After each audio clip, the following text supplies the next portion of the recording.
Have you ever tried eating flowers? Edible flowers are a fun way to make any dish more appealing, but you can actually make a whole dish around an edible flower.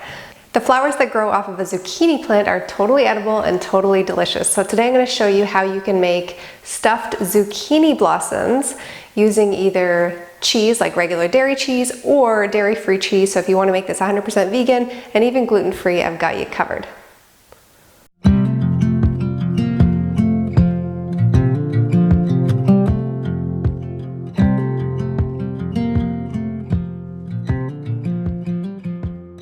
Hey, I'm Nadia, and today I'm going to show you how to make stuffed zucchini blossoms. The flowers on a zucchini plant are totally edible and they are awesome to stuff things with. They're really large, so unlike some other edible flowers like roses or nasturtiums that are great for garnishes or great just to add as an accent to a meal, zucchini blossoms are really great because you can actually make a whole dish out of it, which is what I'm doing today. If you grow your own zucchini, this is kind of a no-brainer because you'll probably have a lot of flowers on your zucchini plant. There are male and female flowers. You can use either one. If you don't know what I'm talking about, don't worry about it. Just pick any flower off of the zucchini plant and you're good. But even if you buy your zucchini from a local farmer, local farmer's market, you can buy it from them as well. So even if you don't see the flowers, but you see someone selling zucchini, ask them. Just say, hey, can I get some zucchini blossoms or some zucchini flowers from you next week? And they might bring them for you next week. So you might want to ask if you've never seen them before. For this recipe, you will need zucchini blossoms, of course. I'm using 6 today, but you can easily use 12 or more, whatever you want. This recipe is very flexible in terms of quantities. And you're also going to want some cheese to stuff with. You can either use dairy cheese, just regular cheddar cheese, or I'm using Daiya as my vegan cheese. So you can easily substitute different kinds of cheese for different preferences. So I typically don't eat dairy, so I tend to go with more of a vegan cheese. My husband eats dairy, so he likes it with the regular cheese. And it is very easy to make different variations for different people. It's not a lot of extra effort. And for the herb, I'm using sage. Sage is not an herb I use very much actually, so it's really fun to be able to use a whole sage leaf in each flower in this recipe. So I need, for 6 blossoms, I'll need 6 sage leaves, typically smaller ones. And then you'll need a flour to coat the flower. We're actually going to be frying it today.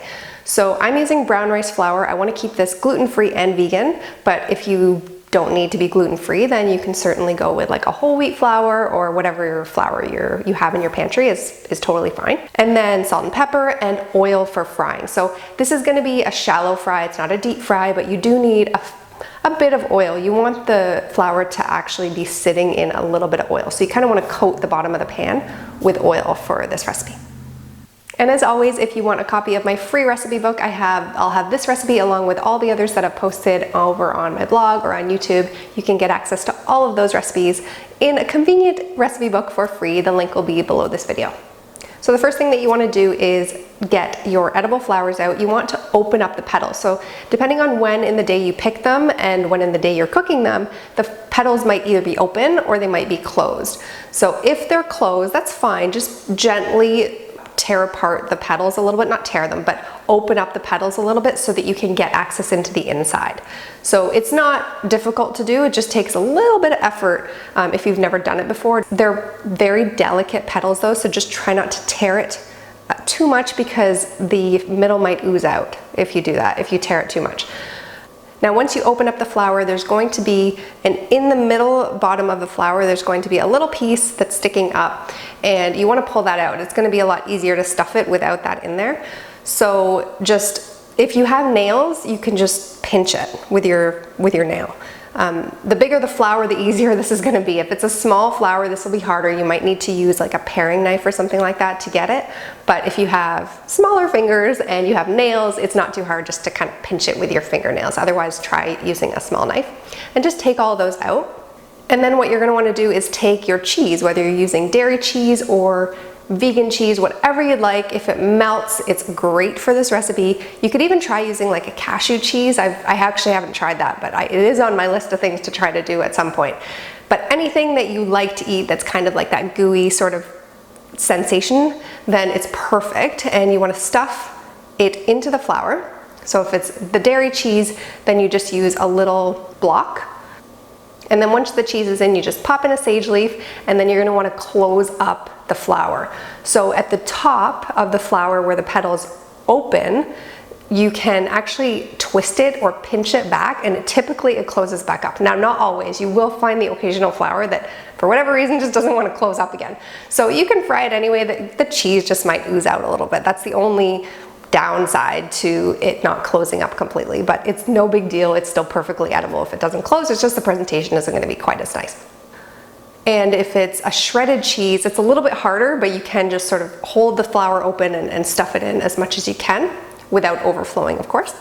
And what you're gonna do now is make a batter, because we wanna dip our flours into it.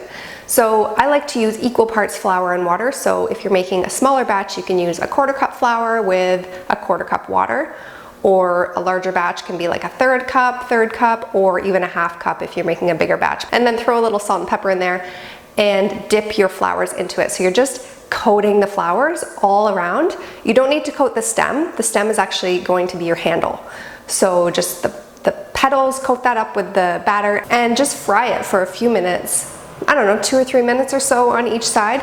You want the oil, just like any time you're frying, you want the oil to be hot but not smoking. So if you're not sure, you can just throw in like a piece of bread, or I usually just throw in a little bit of batter, and as long as it bubbles, then it's hot enough. It's gonna be frying just fine.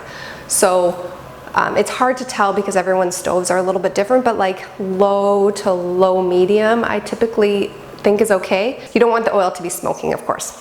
And if you do have 2 different kinds of cheese, you might want to separate. On one side have the dairy cheese, and on one side have the vegan cheese, just so that you remember which is which when you're serving them, because you won't be able to tell once they've been sealed up.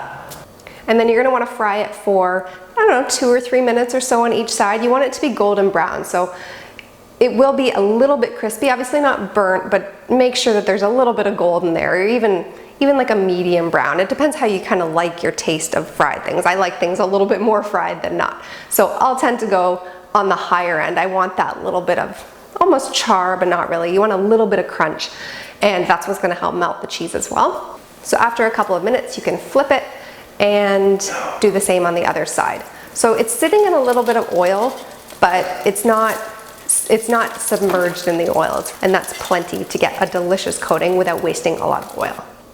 And then once it's fried to your liking on both sides, you can take it out. Just put it on a little bit of paper towel so that it drains off some of that extra oil. And it is ready to eat at that point. So these are gonna be delicious right away. Pretty much like any fried thing, the sooner after you cook it, the better it is to eat. If you let it sit, now I've let these sit for like 2 hours and eaten them, and it's still delicious, but it's obviously gonna be better right coming out of the fryer. So if you're making it for a crowd, you might wanna do them in batches, or as long as your pan is big enough, you're gonna use a little bit more oil, but you can probably get a lot on there. Just don't let them touch, and you can fit a lot in that pan. These are so delicious. You will be surprised how delicious a flour is with a little bit of cheese.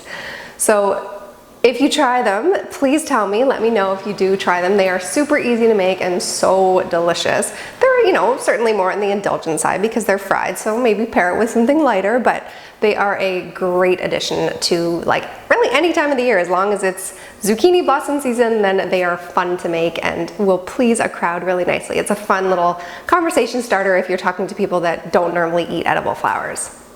So if you try this recipe, please let me know. I'd love to hear about it. Let me know in the comments below, or you can tag me on Instagram, anywhere I'm at in social media. I'd love to hear from you. And don't forget to get your free recipe book or an updated copy if you already have one. The link is down below. And I hope you have a great week, and I will see you in the next one.